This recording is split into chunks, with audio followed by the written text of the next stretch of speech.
কিন্তু যারা জুনিয়র আছে, ইউজি আছে, তাদেরকে ডায়াসিং করে, তাদেরকে মেয়েদেরকে তারা নাচায়, আইটেম সঙ্গে তাদেরকে নাচতে বলে, আরও অনেক আছে, আপনারা জানতে পারবেন সব আস্তে আস্তে।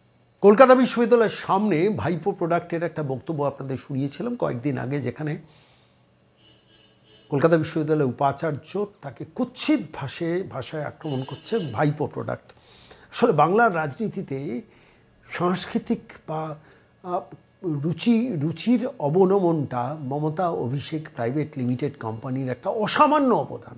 আমি অসামান্য কেন বলছি?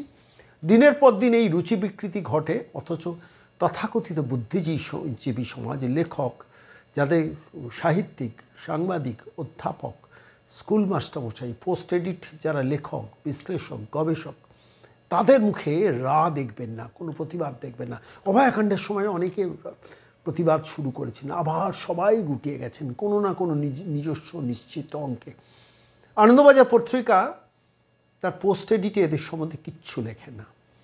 আপনারা সাম্প্রতিককালে দেখবেন বাঙালি অস্মিতা নিয়ে অনেক জ্ঞান দেন, কিন্তু যে বাঙালি দিনের পর দিন ক্ষতিগ্রস্ত হচ্ছে, এই বাঙালি মহিলার রুচিহীনতার শিকার হচ্ছেন, সেটা নিয়ে আনন্দবাজার পত্রিকাকে কখনো সরব হতে দেখবেন না। বিজ্ঞাপন, টাকার লোভ, এছাড়া আর কি? না হলে সাংবাদিকদের ধান্দা, কিন্তু সাংবাদিকদের ধান্দা কি সংবাদপত্রের মানসিকতা পরিবর্তন করতে পারে? আমি বিশ্বাস করি না। সংবাদপত্রের নিজস্ব কোনো ধান্দা থাকে, ফলত তারা কথা বলে না।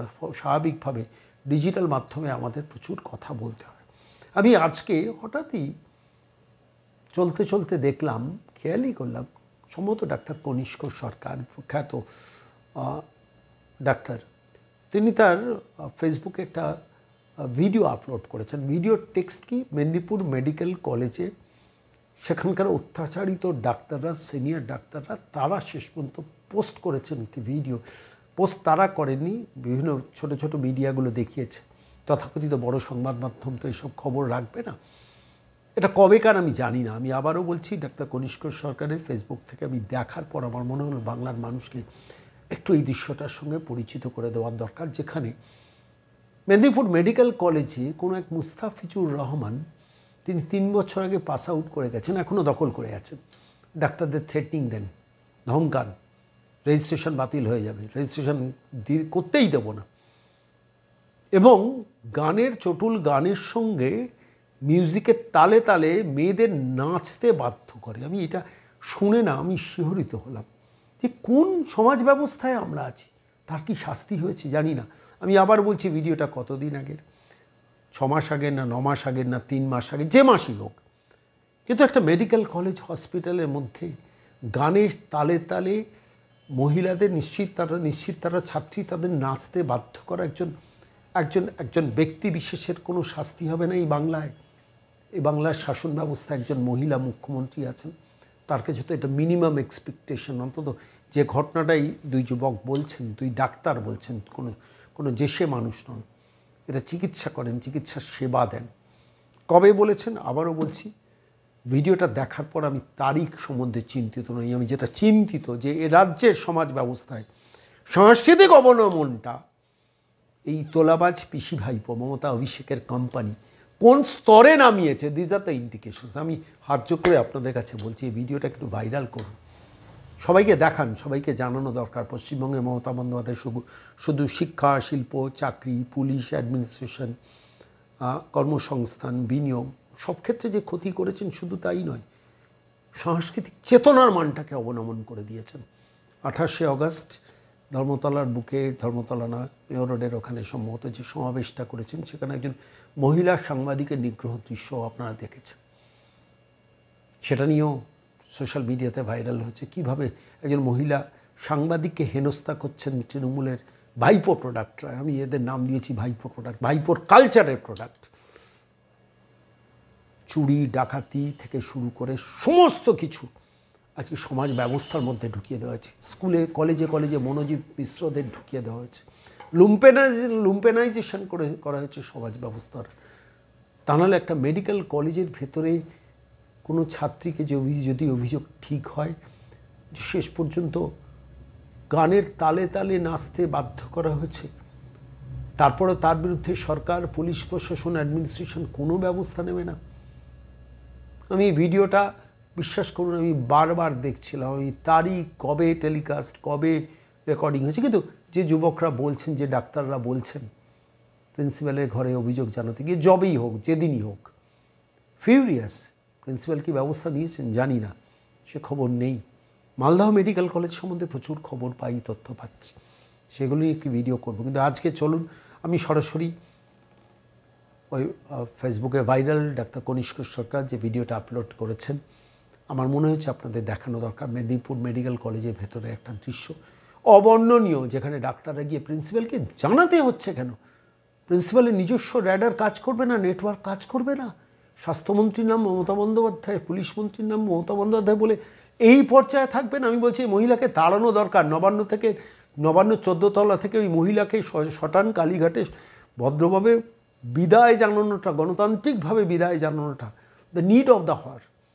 তাহলে যে লুম্পেনাইজেশনের জন্ম দিয়েছেন এই মহিলা, যে সাংস্কৃতিক অবনমনের জন্ম দিচ্ছেন এই মহিলা, যে তোলাবাজির রাজত্ব ভাইপো রাজকে দিয়ে করাচ্ছেন, এন্টায়ার দক্ষিণ চব্বিশ জেলার অবস্থাটা ভাবুন তো একটু, কী অবস্থা করে ছেড়েছেন। আমি বলছি এই মুহূর্তে দাঁড়িয়ে the need of the hour, এই মহিলাকে তাড়ানো, সরানো, হাত জোর করে বলছি ভিডিওটা ভাইরাল করুন, বেশি করে মানুষকে দেখান, মানুষ জানুন যে কী চলছে এই পশ্চিমবঙ্গে। কোথাও একটা মেডিকেল কলেজের ভেতর এই দৃশ্যটা কবে হয়েছে, কখন হয়েছে আমার জানার কোনো ইচ্ছে নেই, কিন্তু যদি হয়ে থাকে কেন ইনভেস্টিগেশন হয়নি, কেন প্রিন্সিপাল তার ইনভেস্টিগেশন করেনি, কেন পুলিশ এফআইআর হয়নি, কেন ওই জনৈক মুস্তাফিজুরদের গড়াদের ভেতরে বাংলার মানুষ দেখতে পাচ্ছেন না? প্রশ্নটা থাকলো। আর ভিডিওটা দেখুন। প্রথমে আমি এটা বলতে চাই, এটা পরিষ্কার করতে চাই, যেটা একমাত্র আমার ব্যক্তিগত অভিজ্ঞতা না, আমার পেছনে যতজন আছে দেখছেন প্রত্যেকের এটা অভিজ্ঞতা, এবং যতজনকে বাড়িতে ভয় দেখিয়ে পাঠিয়ে দেওয়া হয়েছে তাদেরও অভিজ্ঞতা এটা। আমি শুধু আমারটা বলি, আমার নিজের ঘটনা বলি। আমি 4th সেমেস্টার আর 6th সেমেস্টারের ছাত্রছাত্রীদেরকে নিয়ে ক্লাস পড়াচ্ছিলাম। তাদেরকে ভয় দেখিয়ে বলা হয় যে এরকমভাবে ক্লাস করা যাবে না। তারপরে মুস্তাফিজুর রহমান এবং তাদের দলবল, যাদের নাম আমরা চিঠিতে পড়লাম, তারা এসে মেডিসিন ডিপার্টমেন্টের রুমে এসে আমাদেরকে, আমার কো পিজিটি অনিক দাস, আমার senior 3rd year PGT Souvik Mondal এবং আমার জুনিয়র সৌরদীপ দেবকে ওপেন থ্রেট দেয় যে এরকমভাবে করা যাবে না, এদের থ্রেট কালচার এগেইনস্টে কথা বলা যাবে না। যদি বলা হয় তাহলে মেদিনীপুরে একটা পিজিটি কমে যাবে। আপনাদের অবগত হয়তো না, মেডিসিন ডিপার্টমেন্টে প্রতি ইয়ারে 15 জন করে পিজিটি থাকে, প্রতি ইয়ারে, মানে first year 15, second year 15, third year 15। বলা হয় সেকেন্ড ইয়ারে একটা পিজিটি কমে গেলে কিছু যায় আসবে না, এটা ওপেন বলা হয়। 2 নম্বর বলা হয় যে আমি ঝাড়গ্রাম, মেদিনীপুর এবং উলুবেড়িয়া মেডিকেল কলেজের টিএমসিবি ইউনিটের হেড, আমার কথায় সবাই উঠে বসে, আমি চাইলে দেখবে কি করবে, একটা ফোন করবে এমএসবিপি থেকে একটা চিঠি আসবে, তারপর দেখবে তোমার কি হয়। এইভাবে আমাকে থ্রেট দেওয়া হয়। আমি এখানে 18 থেকে 20 মাস হলো আমি এখানে আছি। আমি 20 মাস ধরে দেখে আসছি, তার আগে কতদিন ধরে চলছে সেটা আমার আন্ডার গ্রাজুয়েট বন্ধু শিবলি এটার উত্তর দেবে। শিবলির সবথেকে প্রসঙ্গত বলে দিচ্ছি, শিবলির ঘরের উল্টো দিকে মুস্তাফিজুর রহমানের ঘর, কাজে আমার থেকে ভালো ও বলবে। বল। আমি এখানে ইউজি স্টুডেন্ট, বর্তমানে আমি ইন্টার্ন এখানে। তো আমার যে হোস্টেলে থাকি, দাদা একাডেমিক ব্যাপারটা বললো, আমি হোস্টেলের ব্যাপারটা বলতে চাই। আমার যে হোস্টেল আছে, যার নামে সব থেকে বেশিবার করে আলোচনায় উঠে আসছে মুস্তাফিজুর রহমান, এখানে আজ থেকে 3 বছর আগে সে পাস আউট হয়ে গেছে। তা সত্ত্বেও আমাদের হোস্টেলের এখন একটা রুম দখল করে নিয়ে বসে আছে। সে এখন পার্টিগত দেখতে গেলে একটা টিএমসিপি ইউনিটের হেড বা কিছু, যাই হোক আমি জানি না। এখন আমাদেরকে প্রতিনিয়ত দিন রাত যখন তখন দেখা হয়, আমাদেরকে এটা থ্রেট দেওয়া হয় তোদেরকে আমরা হোস্টেল থেকে বের করে দিতে পারি, এক্ষুনি বের করে দিতে পারি। আমরা যখন বলি যে আমরা তোমাদের নামে কমপ্লেন করব, তখন ওরা বলে তোরা স্বাস্থ্য ভবন পর্যন্ত গেলেও আমাদের কিছুই করতে পারবি না, তোদের এগেনস্টে আমরা আবার একটা নোটিশ আনবো, তোদের রেজিস্ট্রেশন পাবি না তোরা। এত বড় বড় থ্রেট দেওয়া হয়। শুধু এটা আমার সাথেই নয়, আমি আজকে এসেছি এই জন্য কারণ আমাকে প্রচণ্ডভাবে, আমি আমার নিজের ফ্যামিলিকে পর্যন্ত ইনভলভ করতে বাধ্য হয়েছি এই ঘটনার জন্য। যাই হোক, আরও অনেক কিছু আছে। প্রত্যেকে আমার ব্যাচমেটরা প্রত্যেকে পরীক্ষায় ফেল করা নিয়ে, পরীক্ষায় সিটিং অ্যারেঞ্জমেন্ট নিয়ে, কোথায় যারা নতুন ছেলেমেয়ে আসছে তাদের কাছ থেকে, প্রত্যেকের কাছ থেকে 2000 টাকা করে টাকা তোলা, প্রত্যেককে টিএমসিপি ইউনিটে তাদেরকে অ্যাড করা, তাদেরকে যুক্ত করা, তারা না এলে তাদেরকে ফেল করানোর হুমকি দেওয়া।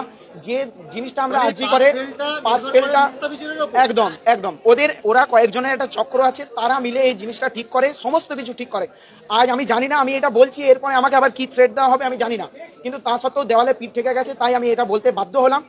আর আরেকটা কথা হচ্ছে, র্যাগিং এর শিকার আমাদেরকে সারাক্ষণ, আমরা যেহেতু এখন সিনিয়র হয়ে গেছি তাই আমাদেরকে ওইভাবে ওপেনলি কেউ মানে ওইভাবে র্যাগিং করতে পারে না, কিন্তু যারা জুনিয়র আছে, ইউজি আছে, তাদেরকে ডায়াসিং করে, তাদেরকে মেয়েদেরকে তারা নাচায়, আইটেম সঙ্গে তাদেরকে নাচতে বলে, আরো অনেক আছে, আপনারা জানতে পারবেন সব আস্তে আস্তে। যে অবশ্যই অবশ্যই তাদের আর্জি করে যে জিনিসটা চলছিল সেই জিনিসটা পুরোপুরি সেখান থেকে অনেকজন এসে আমাদের এখানে কন্ট্রোল করা হয়। এমনকি শুনলাম কালকে রাতে একজন আমাদের এখানে মিটিং করতে এসেছিল, সে তার ছত্রছায়ায় আমাদের এখানে এইসব জিনিসগুলো গড়ে উঠেছে। আর আমরা আজকে প্রিন্সিপালের কাছে এই জিনিসটাই নিয়ে এসেছিলাম যে আমাদের ভয়মুক্ত একটা পরিবেশ দরকার, দিনরাত যাতে আমাদেরকে এই ধরনের থ্রেট না দেওয়া হয়, আমরা যাতে ভয়মুক্ত পরিবেশে থাকতে পারি, হোস্টেলে হসপিটালে যাতে আমরা ডাক্তাররা রোগীদের পরিষেবা দিতে পারি, যার জন্য আমরা প্রিন্সিপালের কাছে এসেছিলাম। প্রিন্সিপাল এখন মিটিংয়ে আছেন, যার জন্য আমরা যা যা দাবি আমাদের লিখিত আকারে দিয়েছি, আপনাদেরকেও একটা কপি দিয়েছি যে কি কি অভিযোগ আছে, কার কার নামে আছে, একটা ছবিও দিয়েছি সন্দীপ ঘোষের কাছে ভাইরাল করে দেওয়ার জন্য। যাই হোক, এখন প্রিন্সিপাল আমাদেরকে জানাবেন যে সন্দীপ ঘোষের সঙ্গে সে পাস আউট, সে এখানকার সাথে কোনোভাবে যুক্ত নয়। তার হাতে এক শাসকের হাত, মাথায় তার মাথায় শাসকের হাত আছে, বাস, আর কিচ্ছু নয়। তার সঙ্গে কি সন্দীপ ঘোষের কানেকশন ছিল? তার হাত, কিছুদিন আগে সন্দীপ ঘোষকে একটা বরখাস্ত করা হয়েছিল, তারা গিয়ে আন্দোলন করে সন্দীপ ঘোষকে আবার আনার জন্য। যখন সন্দীপ ঘোষকে আবার আনা হয়, স্বাস্থ্য দপ্তর কিভাবে আনে আমি জানি না, তারা সেই জিনিসটা নিয়ে তারা প্রত্যেকে স্ট্যাটাস দেয়, সার্কুলেট করে, এবং তারা প্রত্যেকে সেই জিনিসটা নিয়ে তাকে কংগ্রাচুলেট করে। তার একটা ছবিও আপনাদেরকে দিয়ে দিয়েছি। মেদিনীপুর মেডিকেল কলেজের প্রশাসন বেরিয়েছিল। আমাদের এখানে সেটা নিয়ে একটা র্যালিও করেছিল তারা। বেশ, কি নাম তোমার? আমার নাম মোহাম্মদ শিবলি, আমি ইন্টার্ন।